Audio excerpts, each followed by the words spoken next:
cautionary tale for buyers in 2025. I was at an open house recently and a couple walked in that I had met last August. We had done a buyer's consultation and I had shown them some properties and we did a little bit over the fall. They took a break in their home search, and since then I've been ghosted when I've reached out to let them know about some properties that were coming up on the market. So mistake number one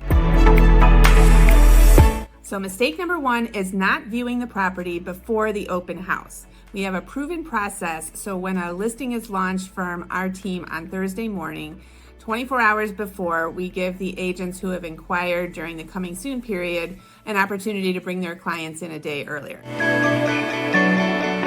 Mistake number two, not working with a buyer's agent. By the time the open house happened, the seller had already accepted an offer. Now you might say, why would a seller be willing to sign a contract prior to the open house? There might be lots of other offers.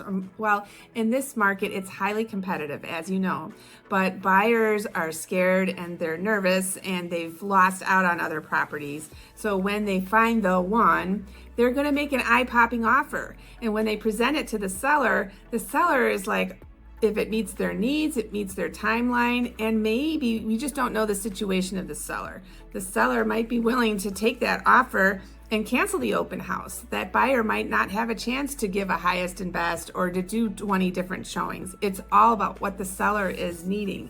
And right now, the buyers need to act quickly.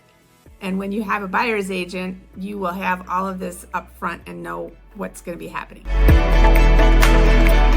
Mistake number three, not putting your best foot forward initially.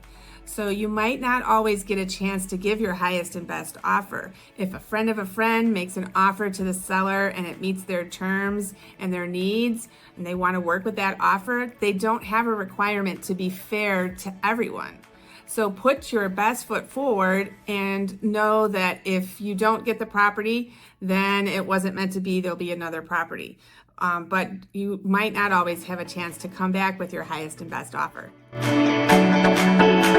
Mistake number four, not putting in a competitive price. Let me give it to you straight. In Northbrook, there are so many buyers and we don't have enough homes to sell them. Hot new properties are selling thousands over the asking price on the first weekend, sometimes even the first day. Be certain you are working with a hyper-local agent that knows the market, that knows the other agents can build relationships and represent your best interests. Let's think of it this way. You're a seller and you're looking at 8 different offers.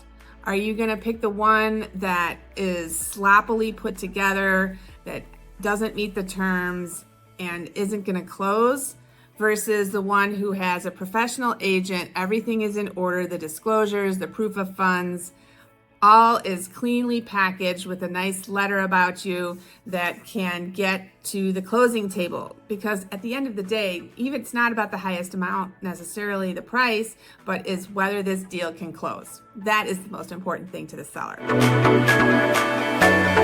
Mistake number 5. Trust and professionalism go a long way. Let's be complimentary about the property. Trust and professionalism go a long way. Maybe you're talking with the listing agent directly, or maybe you run into the sellers on their way out before the open house. Either way, if you are complimentary about the house and you can see yourself living there versus, oh, it needs A, B, and C things fixed, who's the seller going to pick? It's an emotional reaction, and trust goes a long way. Be complimentary about the property. This is the home that you want. To wrap up, some buyers think that they're going to be saving money by not working with a buyer's agent, but that is a big mistake, because do you want to save money or do you want to win the house? This is going to be your long-term investment. Your family's going to live here, and it's such a competitive market. You've got to do everything you can to win in that strategy. So work with somebody who cares about your interests, who knows the market and can close.